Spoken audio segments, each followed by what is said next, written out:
This is Vantage Point, the podcast for critical thinkers, where we make sense of and excel in our lives, our jobs, and our world. We're not political, just critical. Thanks for joining each week as we continue in our campaign to revive critical thinking. I'm your host, Eli Amdur. Happy to have you with us. And today we'll veer a bit from what we do and drift over to a discussion of why and how we do it. Remember, our mission is to fight the decline of critical thinking and to encourage the return of good, strong thinking.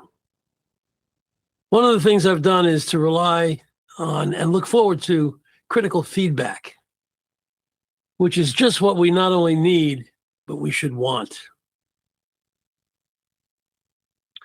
Over the 3 months since our first episode dropped, we've received many positive responses, replies, and reactions to what we've done. Not just little emails or texts, but serious, lengthy comments, paragraphs containing validating phrases such as strong intellectual DNA, worthwhile theme, the host has credibility, both academic and professional, and leaves me thinking well after the podcast is over. Let me tell you, after spending a lifetime, and I've entered my 8th decade on this planet, a lifetime trying to build my own critical thinking and that of thousands of others in the classrooms, both in public school and at the graduate level. These comments are extremely gratifying, but it's not enough, because while these strongly validate what we're doing, here's one worth its weight in gold in a different way. Said the listener, great description of 10 critical thinking methods, which you can find in episode 1. But where are the how-to instructions? What should the next step be for managers, parents, and others who are helping to shape the minds of yet another generation? What's the how-to? And that's precisely one of the main points here. Were I to comply and answer that question, those questions, I'd be sabotaging the push towards critical thinking, independent critical thinking in the first place.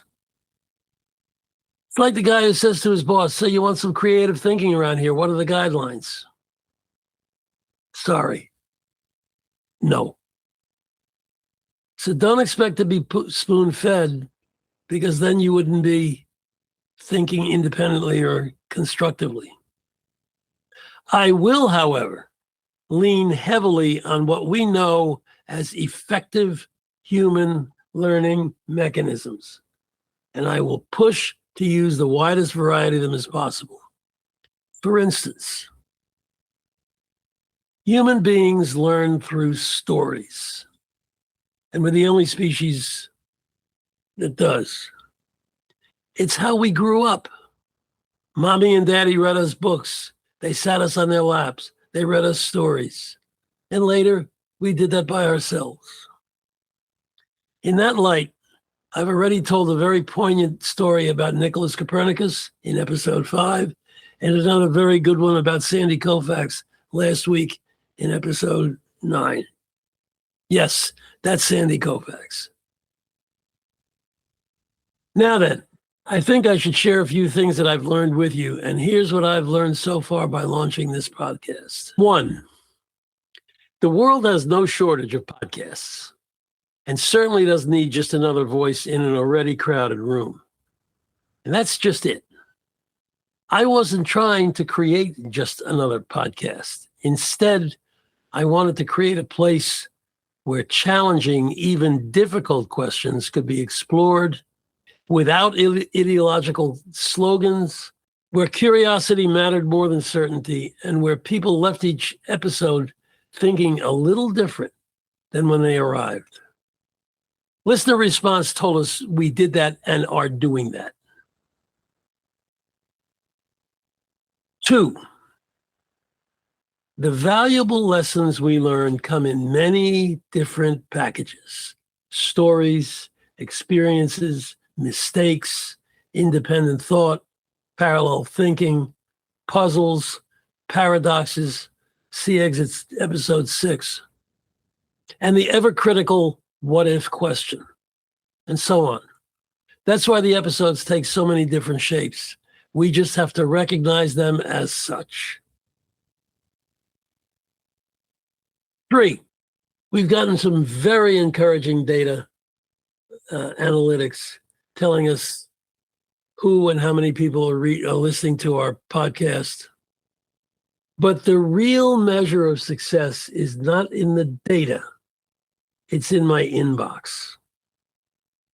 Almost immediately after launch, listeners began sending thoughtful messages, not quick compliments, but long emails describing how an episode had challenged an assumption, changed the way they approached a difficult decision, or helped them rethink a career transition.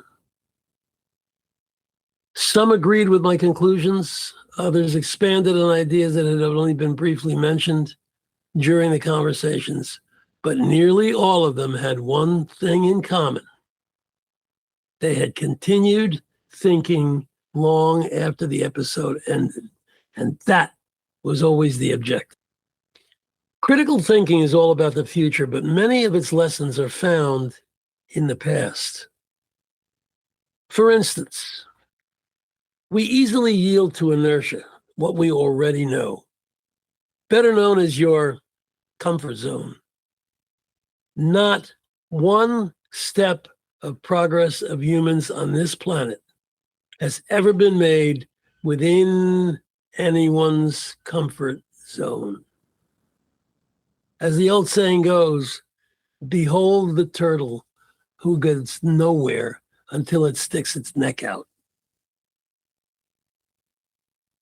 Case in point, a great case study.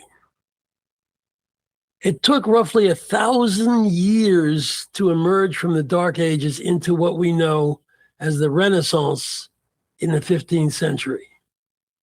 The good news is that a chap in Ireland, whom we now know as St. Patrick, saw the Dark Ages coming and did something absolutely monumental about it, a millennium ahead of time. I refer you to Thomas Cahill's fabulous book, How the Irish Saved Civilization, for this great story told by an even greater storyteller. I wasn't going to tell you anything about the story, but I decided against that and to give you just a little teaser. But in the 4th century and into the 5th century, Patrick saw the decline of any kind of enlightenment and saw all history and culture endangered. He recruited hundreds of monks and got them together to transcribe and copy every book or record that had ever been kept and store them away for posterity's sake. Good thing he did. Read Cahill's book. Here's the point. Patrick and others did not ask what the aforementioned listener asked about what are the how-tos. Using one or more of the 10 most well-known critical thinking techniques and approaches, they solved the problem and took advantage of the opportunity. Now, you can find those 10 in my first episode of Vantage Point, The Critical Decline of Critical Thinking. And if you'd like to find it easily enough, please go to www.eliamdur.com, ELIAMDUR.com. And while you're there, please check out and support our generous sponsors, to whom we are grateful. With these lessons learned, our mission proceeds. And that's the story for today. Got some aphorisms coming up, got some what ifs coming up, got some great minds to share with you coming up. But right now, we'd like to take a break and highlight one of our generous sponsors. Be right back. That question, how do you actually do it, gets answered every day about 10 miles from where I sit. Here's a word from our sponsor, Bergen Volunteers. Vantage Point is brought to you by Bergen Volunteers. Since 1966, they have been quietly at work in Bergen County, neighbors helping neighbors across 70 towns. They mentor kids who need someone in their corner, and they help seniors stay independent at home. And through Bergen Leads, they have trained hundreds of people to lead in their own communities. Nobody there waits for the perfect plan. They see what a town needs, and they go and do it. They call that critical thinking with the sleeves rolled up, and that is exactly right. To everyone at Bergen Volunteers, thank you for supporting this show, and thank you for the work you do. And you can learn more about them at bergenvolunteers.org. We're back. I'm back. Everybody's back. I'd like to share some aphorisms with you and remind you that these are my thoughts. These are aphorisms that I've put together after 57 years of a career in learning what life and work is all about. I'm not going to defend them. I'm an aphorist. I'm convinced I'm right. Take them or leave them. But this is the way I see the world. Aphorism number 1 today. When you're driving the herd, it's a good idea once in a while to look over your shoulder to see if the herd is still there. Aphorism number 2. Never interrupt your competitor or enemy when he's making a mistake. Number 3 begins with a question. There are 6 frogs on a log. 5 decide to jump off. How many frogs are left on the log? 1? No. 6. They're still all there because deciding to do something and actually doing it are 2 different things altogether. When you're making decisions about action, remember the 6 frogs on the log. I want to offer a thought from a great mind, one of the great minds in American history and writing, Oliver Wendell Holmes, Sr., who said, "A mind once stretched by a new idea never regains its original dimension." That's what you call getting out of your comfort zone and loving it. And they're going to finish up today's episode with a very, very big thought about one of the biggest events in world history. And that event is the Columbian Exchange. That event is what has happened ever since Columbus journeyed across the Atlantic and came upon the New World. There's a lot of skeptical writing about Columbus, that he didn't really take the route that he said he took. Some say that he didn't even take the journey, that he made it up. Some say he copied ideas from Marco Polo. But it's pretty much established that he did do all this. Now we get into the difficulty of dealing with